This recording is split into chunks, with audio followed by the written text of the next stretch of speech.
Hola, ¿qué tal? Una semana más estamos en el despacho de Pedro Beltrán Abogados y hoy con muchas novedades que contarles, porque ellos acaban de llegar del congreso que ya les anunciábamos hace un par de semanas que ha tenido lugar en México, que ellos han organizado para poner en contacto a empresarios europeos con empresarios mexicanos. Hoy nos vamos a enterar cómo ha ido ese congreso y ellos nos van a contar todo lo que allí ha sucedido. Está con nosotros Cecilia Santangelo, abogada de Pedro Beltrán Abogados. ¿Qué tal? Hola, buenas noches, Anabel, ¿qué tal? Bienvenida. Muchas gracias. Y estamos, por supuesto, como no podía ser de otro modo, con Pedro Beltrán. Pedro, ¿qué tal? Hola, buenas noches, Anabel, y muchas gracias por venir a nuestro despacho una vez más. Gracias. Bueno, estáis recién llegados de México, de ese congreso que os llevó mucho trabajo en los días previos, en los meses previos a su celebración, pero ya se ha celebrado y a mí me gustaría que nos contarais con todo detalle, bueno, pues cuáles han sido los resultados, con qué sensación os venís, Pedro. Tú misma. Cecilia. Bueno, la verdad es que fue impresionante el congreso. Asistieron, como había comentado en la anterior entrevista, un montón de abogados destacados y empresarios también europeos destacados.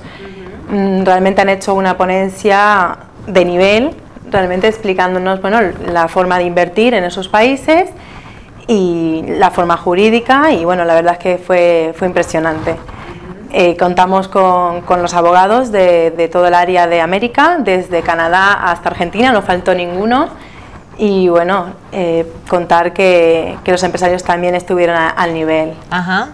Los empresarios, ¿con qué sensación se han marchado los empresarios? ¿Con la de que realmente México es un lugar, un destino, Pedro, para invertir y que de ahora en adelante lo van a tener muy presente en sus futuros negocios? Sí, claro que sí, porque México es un país que está creciendo muchísimo, es un país muy activo y los empresarios se han ido muy contentos. En general, toda la gente que ha asistido al Congreso se ha ido muy contento, porque ha sido un buen momento para establecer lazos de unión, de comunicación, entre los propios abogados en sí, de la Asociación Europea de Abogados, y entre los empresarios que han acudido. La gente se ha ido muy satisfecha.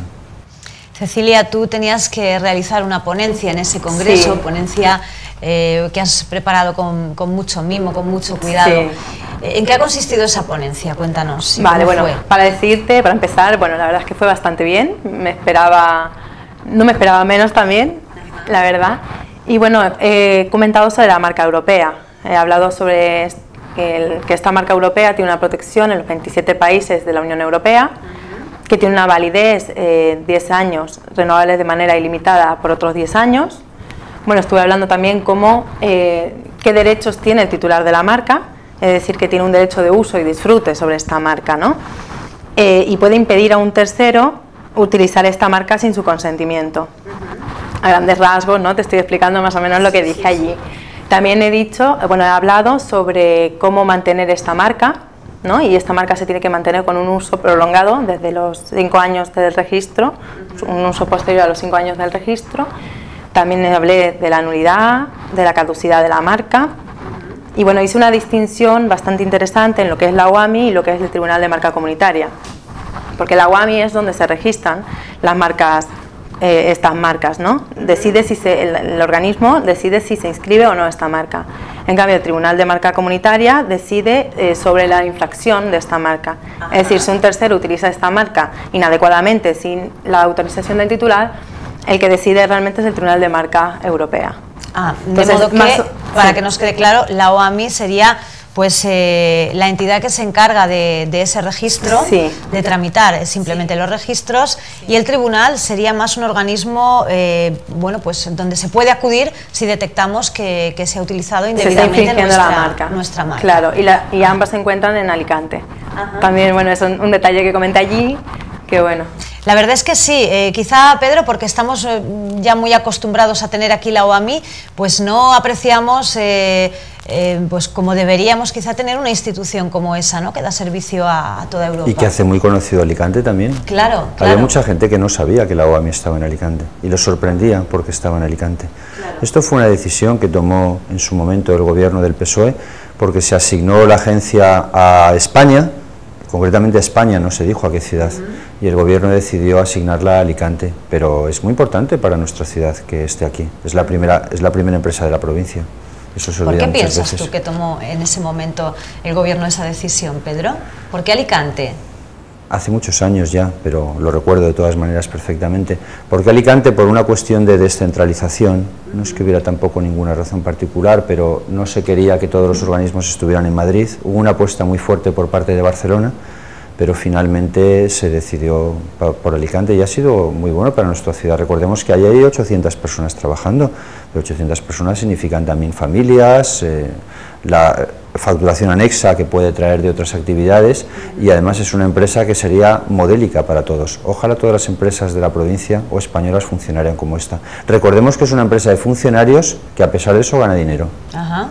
Bueno, la verdad es que sí que es cierto que deberíamos, tomar ejemplo, seguir ese ejemplo. Bueno, habéis ido a México a poner en contacto, como decíamos al principio, a empresarios europeos con empresarios mexicanos. Pero, ¿cuáles son los sectores que allí en México ahora mismo están más en auge para invertir? Bueno, uno espectacular es la automoción. En materia de piezas de automoción, México ya está el segundo del mundo, y en materia de fabricación de vehículos el quinto.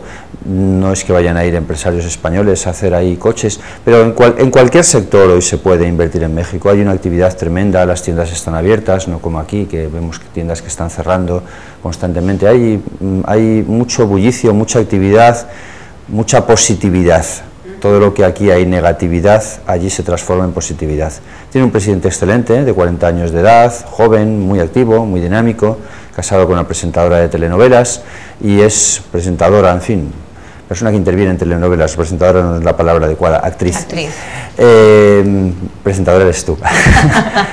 Entonces, evidentemente, es un país que está funcionando bien, con mucha ilusión, un país joven, una población joven importante. Y aquí pues nos hemos anquilosado un poco, nos hemos quedado un poco con determinadas costumbres que parece que no se quieren cambiar, determinadas rigideces del mercado laboral y de otras cosas, y ellos tienen una perspectiva distinta. Nos van a pasar ya, el año que viene ya nos pasan. En actividad económica está a punto de pasar México a España en PIB, y el año que viene ya directamente nos pasará. Y los bancos españoles están ganando más dinero en México que en España. Bueno, eso no es muy difícil, porque en España no ganan dinero, lo pierden. Es cierto, comentábamos en alguna ocasión que lo que pierden las empresas, los bancos, concretamente aquí en España, lo recuperan en Sudamérica y en Centroamérica, ¿no? Sí, sí. Eso es, sí. Está ocurriendo así. Bueno, y México no es Centroamérica, ¿eh? Se tiende a hablar de México como Centroamérica, pero México es muy grande. México también está en Norteamérica. Sí, sí. Una parte importante de México está en Norteamérica. Norteamérica en realidad es Canadá, Estados Unidos y México. Y México lo asociamos a lo mismo, pero no es igual.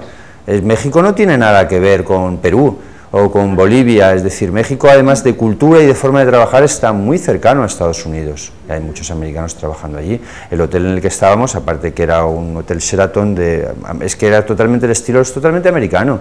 Es decir, la forma de hacer las cosas son mucho más puntuales, mucho más serios, me refiero que en el resto de América Latina. Con lo cual, además, México tiene un tratado de libre comercio con Estados Unidos. De esta forma hay un intercambio completo y Obama lo está fomentando muchísimo. Hay una relación excelente entre el presidente de Estados Unidos, Obama, y el presidente de México, Peña Nieto, y el intercambio de todo tipo entre Estados Unidos y México va cada vez a más. Y México está liderando una nueva coalición en contra de Brasil para convertirse en la potencia dominante en América Latina, porque Brasil sigue estando por encima de México. Esto es una reminiscencia histórica que no se conoce bien, porque América Latina, sabemos que hay 20 países de habla española y un país de habla portuguesa. Raro esto, ¿no? En principio dices, bueno, ¿y por qué? Esto fue una raya que hizo el Papa en su momento, hace siglos, dividió América Latina por la mitad para los portugueses y mitad para los españoles. Los portugueses lo hicieron relativamente bien y dejaron un país único, y nosotros, bueno, y los que dejamos allí, nuestros herederos, pues la verdad es que hemos hecho un pequeño desastre, porque muchas veces uno se plantea por qué no hay un solo país en toda América Latina, es decir, sería muchísimo más lógico, y es la tendencia, incluso en Centroamérica es absurdo, Guatemala, El Salvador, Costa Rica, no sé, tantos países realmente, eso ha sido fruto de sucesivas divisiones, pero ese error se está corrigiendo y se va hacia una mayor unificación, igual que en Europa vamos hacia unos Estados Unidos de Europa, pero es mucho más complicado, porque ¿qué tendrá que ver un español con un finlandés? Y además el idioma es completamente diferente. Allí con un idioma común es que cae por su peso. Tienen que unirse, tendrían que ir a una moneda común en todos los países, a una mayor unión, y eso les hará progresar mucho, y es la tendencia que están siguiendo. Sí, ¿tú lo ves así también, Cecilia? Sí. ¿Tú crees que va a llegar ese momento? Sí, sí. Perdón, sí que llegará, sí. Bien. Además de trabajar, pues me imagino que también os habrá dado tiempo a palpar un poco ese ambiente mexicano, ¿no? Y a disfrutar de la ciudad. ¿Qué habéis hecho? ¿Por dónde habéis ido? ¿Qué habéis visto? Cuéntalo tú. Bueno, en verdad tuvimos, bueno, aparte del congreso, que fueron los 2 días del congreso, tuvimos tiempo también para poder visitar un poco la ciudad, ¿no? No solamente es trabajo. Claro. Bueno, hemos ido al museo de Frida Kahlo, que es una artista, que fue una pintora bastante importante en la época, y bueno, estuvimos viendo la casa, los cuadros allí, y bueno, tiene jardines amplios también. Bueno, no sé si conoces la película, que se ha hecho una película sobre... Sí. Con Salma Hayek, sí, con Salma Hayek. Bueno, también fuimos a otro museo, el Museo de Trotsky, de León Trotsky. Bueno, que también allí, bueno, comenta un poco, ¿no? Que voy a comentar yo sola. Trotsky a mí es un personaje histórico que además me gusta muchísimo, porque Trotsky es el ideal del comunismo. Stalin es lo más negativo del comunismo, y es Stalin el que mata a Trotsky, ordena matarlo. Stalin es el comunismo dictadura, el comunismo férreo, el comunismo de un solo país, y Trotsky es el comunismo democrático, el comunismo más idealista, que nunca se ha llegado a producir, porque todo el comunismo ha sido staliniano más que trotskista. Y Trotsky significa ese ideal comunista universal, en virtud del cual el comunismo se expande a todos los países del mundo y con un sistema más democrático. Stalin se impuso sobre Trotsky, y de esa manera, al imponerse Stalin sobre Trotsky, Trotsky tuvo que irse y se fue precisamente a México DF. Allí se instaló, se quedó a vivir, muy protegido, y le traicionó un español, un catalán fue el que traicionó a Trotsky. Concretamente le traicionó Ramón Mercader, que era un empleado suyo, y le asesinó.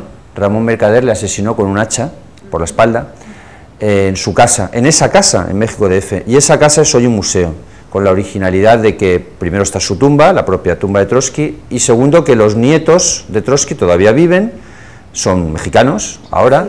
El nieto de Trotsky, que también se llama León Trotsky, está allí en el museo, es el director del museo, y sigue escribiendo libros sobre su abuelo, etcétera, y la casa está tal y como estaba, con lo cual es un monumento histórico a un personaje muy importante. Hay una película genial de Joseph Losey que se llama El asesinato de Trotsky. Losey es el que hizo el famosísimo Don Giovanni, la película de ópera más conocida, y es una película excelente que nos muestra exactamente el relato y está grabada también en el mismo sitio. Y eso está en México DF, en puro centro México DF. Sí. ¿Y qué más? Bueno, también, Claro, también hemos ido al Museo Antropológico de la Ciudad de México, en donde hay un montón de piezas arqueológicas de la época prehispana. Y bueno, estaba el sector de los aztecas, el sector de los mayas y bueno, también de los incas, ¿no? Bueno, te cuento así un poquito en cuanto a los aztecas. Bueno, eran los que estaban en el centro de México DF, y lo que mejor nos dejaron fueron las pirámides de Teotihuacán. Que las habréis visitado, imagino. Claro, también. por supuesto. Las subimos hasta arriba. Nos pegó hasta el sol y todo. Ya se os ve. Y bueno, eso es lo que fuimos a visitar también. Y bueno, comentar que... Anabel no subía a las pirámides, yo creo que no llegaba, sobre todo con esos tacones, la veo mal. Tú sabes que yo con los tacones subo a todas partes, a las pirámides y a lo que sea. Yo creo que ahí te pegas una castaña, porque las rocas están regulares. Y además es muy alto, hay que subir casi 300 peldaños, pero con mucha diferencia de un peldaño a otro. O sea, los peldaños no son escaleritas normales, que suenan 300 escaleras y dices, pues tampoco es tanto. Sí. Está muy alto, está muy alto. Quiero decir que hay mucha diferencia de peldaño a peldaño, con lo cual hay que tener un buen ejercicio. Tus piernas son excelentes, sin duda, pero tacones no. Fuimos a las dos, a la del sol y a la de la luna. Sí. Es decir, que no solamente una. Madre mía. Hemos hecho piernas un poco. Sí. Bueno, yo si alguna vez voy me entrenaré un poco antes y me compraré un calzado adecuado. Sí. Supongo que tendrás unas deportivas en casa, no todos serán tacones, ¿no? Todos son tacones, Pedro. Vaya. De cuplé todo. Bueno, por supuesto, que es la firma que nos patrocina. Pues con tacones te la claro pegas. Que sí. Te digo que te la pegas. Bueno, decirte que, como te comentaba, era lo que nos dejó, ¿no? Las pirámides son lo que nos quedó, porque Hernán Cortés, cuando cuando fue a México, conquistó la ciudad y destrozó prácticamente todo. Antiguamente eran canales, todo México iba por canales, y bueno, lo destruyó y solamente queda el canal de Xochimilco, que bueno, también hemos estado allí y también hay fotos también. La verdad que habéis rentabilizado esos 2 días libres, los habéis rentabilizado perfectamente. Saliendo a las 8 de la mañana, como debe ser. No como saldrías tú. Madrugando, ¿no? Si llegas a haber venido tú, la teníamos que haber esperado hasta las 11 lo menos. O sea, que se arregle y tal, se ponga sus tacones. Claro, la verdad es que sí, Pedro, es verdad. Tienes razón, no le puedo rebatir. El destrozo que hicieron los españoles en México es lamentable, da pena, la verdad es que da pena. Da pena porque esa ciudad, cuando llegaron los españoles, se olvida que era la más importante del mundo, la más poblada del mundo, tenía 300.000 habitantes, estaba llena de canales tipo Venecia, como ha dicho Cecilia, y había un montón de construcciones, de templos, etcétera, y nosotros nos lo cargamos todo. No dejamos, las pirámides que no estaban en la ciudad, ni estaban ni están a 60 kilómetros al norte de México, pero nos lo cargamos todos y usamos todas las piedras para hacer una maravillosa catedral, que parece que estés en cualquier sitio de España de lujo, porque es una catedral magnífica sin duda, pero bueno, no sé, creo que no es lo mejor que hicimos allí. No es lo mejor que hicimos porque se destruyó completamente los restos de una civilización muy avanzada, que tenía sus ventajas y sus inconvenientes con respecto a la nuestra, pero eso de destruir para ofrecer otra cosa quizás no es lo mejor. Una conquista sorprendente, por cierto, a mí me apasiona la conquista de México, porque es increíble que con 60 o 80 personas Hernán Cortés conquistara México, les tomaron por dioses. Hay una película preciosa, se llama Hijos del Viento.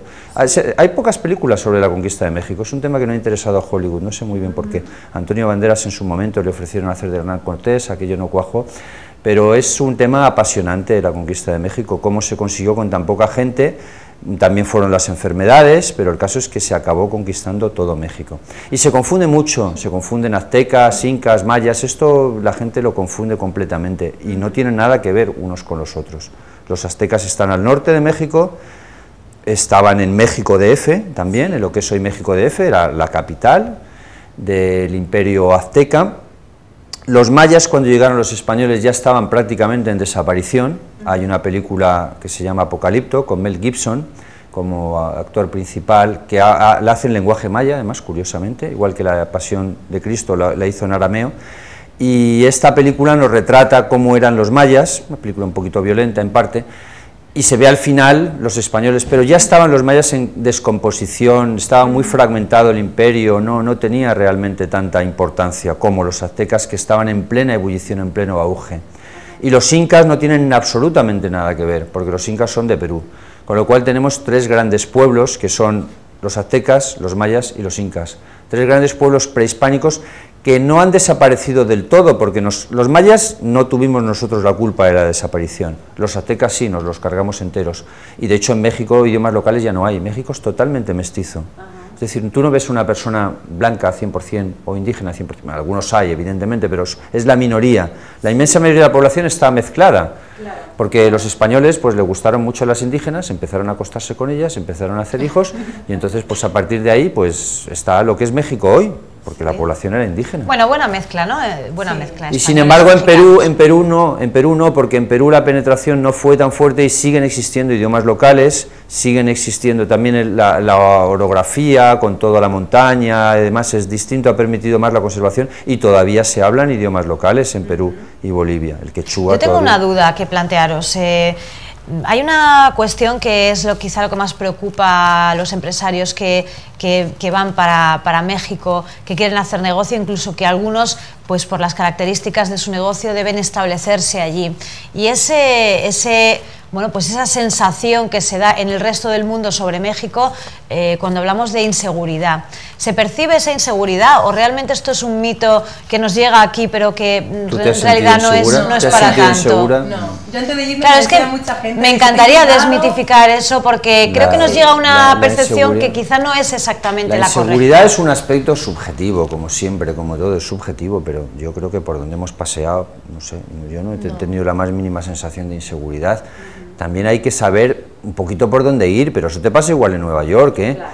Y luego, cuando hablan de esas estadísticas de criminalidad, igual que ocurre en Venezuela, pues están tantos homicidios por día y tal, pero bueno, eso no es que vaya la gente disparándola por la calle, quiero decir, esos son barrios de drogas, son criminalidad muy limitada, zonas concretas, no se percibe esa inseguridad en absoluto. habrá que ser cuidadoso, lógicamente, de dónde se va, y hay que ser cuidadoso, eso sí es verdad, con los taxis. Eso es un punto negro todavía de México DF en concreto, porque por la noche no se debe coger cualquier taxi, y de día incluso también conviene ser cuidadoso, porque es que es muy grande la ciudad, ¿eh? Hablamos de 22 millones de habitantes, no estamos acostumbrados a esas cifras. 22 millones de habitantes es la mitad de la población de España, es mucho más población que Madrid, desde luego, y que Madrid y Barcelona juntas, y que las principales, y está todo muy apretado, muy conglomerado. Claro, en ese sentido, con poblaciones tan inmensas, es lógico que haya focos de marginalidad, es lógico que haya focos de criminalidad, y por eso conviene ser cuidadoso, tampoco hacer exhibición ni ostentación, pero como no conviene hacerla en ningún sitio, y menos ahora en España con los tiempos que corren, es decir, ninguna ostentación de vehículos, ni de ningún tipo de joyas, tener una actuación normal. Tampoco hace falta llevar un cartel puesto en la frente diciendo soy turista, con un mapa ahí en una esquina que no sabes para dónde ir. No hace falta, quiero decir, se puede hacer con un poquito más de tranquilidad y sí, pero es lo que comentáis, que eso en cualquier destino hay que tener esa precaución. Las ciudades grandes. Cualquier destino, y más un destino turístico, porque México DF lo es. Pero incluso en París también, quiero decir, en París hay muchos barrios marginales, o aquí en Alicante, no sé, no te vas en Alicante a pasear a las 1000 viviendas, no sé, así por pasear, bueno, te puedes ir a pasear, pero de noche no, de noche mejor no, de noche mejor va a ser que no. Y si haces ostentación de joyas, pues estás haciendo oposición a que te den una paliza y te las quiten. No sé, sentido común, creo que es sentido común de dónde vas, preguntar también, si no sabes preguntar.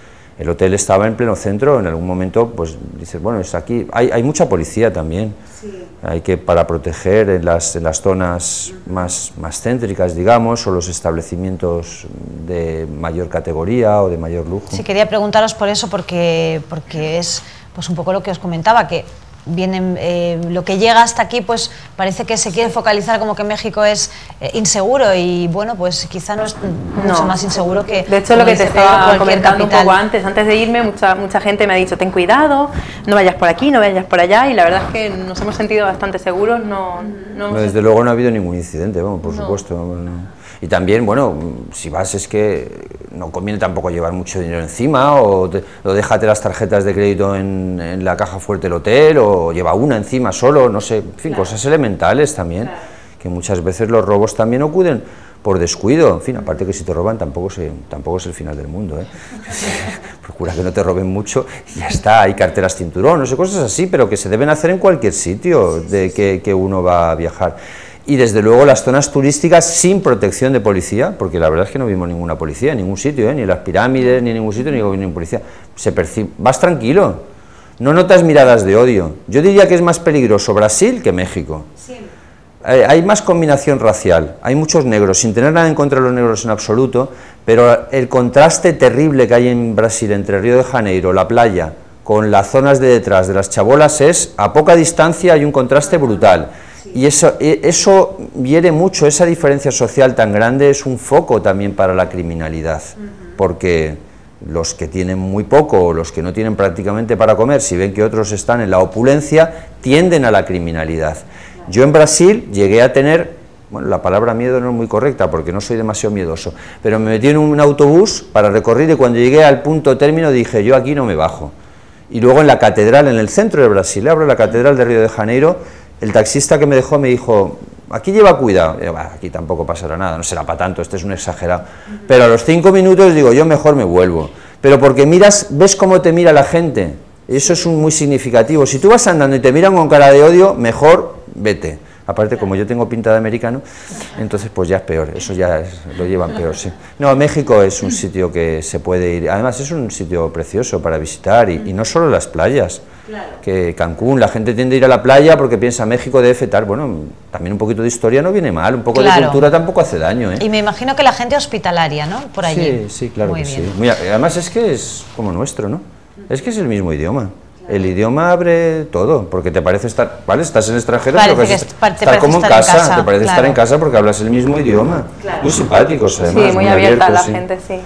Un taxista con el que estuvimos nos contó que tenía 16 hijos, vamos, es una cosa espectacular. Y digo, madre mía, por eso hay tanta población en México. Y muchos, sí, no, pero muchos eran de turistas, porque él hacía de guía turista y para el hombre estaba muy atractivo y tal. Entonces, ¿y las mujeres repetían? Lo peor es que repetían, si eso era lo más serio, sí, porque que tengas un desliz, pues bueno, vale, tener un hijo mexicano, pero volvían a tener otro con él, esto nos dejó bastante impresionados. ¿Sí? Tremendo, bueno, ese señor tiene una entrevista, la próxima vez que vayáis para allá, sus características. Lo traéis. De las cuantas mujeres, tuvieron 4 hijos con él. Pero los tenían, se los llevaban y volvían a tener otro. Tremendo, tremendo. Para que veas lo abierto que era, que nos contó todo. No, ya. Si la gente y todo eso en un trayecto. Si la gente es abierta, sí, la gente es simpática, es muy abierta, sí. Tremendo. Bueno, pues planes de futuro. Acaba de terminar este congreso, pero me imagino que si no en preparativos, pero ya tendréis en mente el próximo, preparativos, ¿no? Totales, vamos, porque vamos a Ámsterdam en octubre, vamos, o sea que... ¿En octubre? El 10 de octubre, o sea que está todo organizado ya, ¿no? ¿Y cuál es el destino? Ámsterdam. Ámsterdam. Sí, sí. Bueno. A ver si te puedes venir en este. Eso, a ver si en este me apunto. Sí, porque ahí pueden ir con tacones. Claro. Además, sí, eso es de barquitos, de canales, hay canales. Claro, claro. Porque yo me veo veo más. 3 horas andando allí. veo que se cansa. Sí, bueno, ahora corre, creo que corres, ¿no? Sí, ahora estoy empezando a hacer un poco de deporte. Pero aún así hay que ir poco a poco. Bueno, de todas formas, yo no hago deporte y las pirámides las subí bien, ¿eh? Sí, no me afoné ni nada. Bueno. Bueno, es más joven que Anabel. Habrá que probar, también es verdad. Sí. Ámsterdam está muy bien, es un sitio muy bonito. Nosotros todos los años hacemos un congreso en Europa. Hacemos un congreso en Europa, un congreso internacional fuera de Europa y un congreso nacional que normalmente es Madrid, Barcelona, Bilbao. Haremos Alicante seguramente en 2014. Sí. Muy bien, pues nada, con esos planes de futuro nos vamos a despedir hoy. Enhorabuena por ese trabajo que habéis hecho allí en México y ya quedamos pendientes de esos preparativos que seguro nos iréis contando y poniendo al día sobre el nuevo Congreso de Ámsterdam. Claro que sí. Muchas gracias, Anabel, por venir a nuestro despacho. Gracias. Gracias a vosotros por invitarme. Muchas gracias a ustedes también por haber estado aquí un día más. Como saben, cada 2 semanas venimos aquí al despacho de Pedro Beltrán, a esta sede de la Asociación Europea de Abogados, y desde aquí les contamos todas las novedades jurídicas que sabemos que a ustedes les pueden interesar. De modo que nos vemos en 2 semanas justas. Hasta entonces.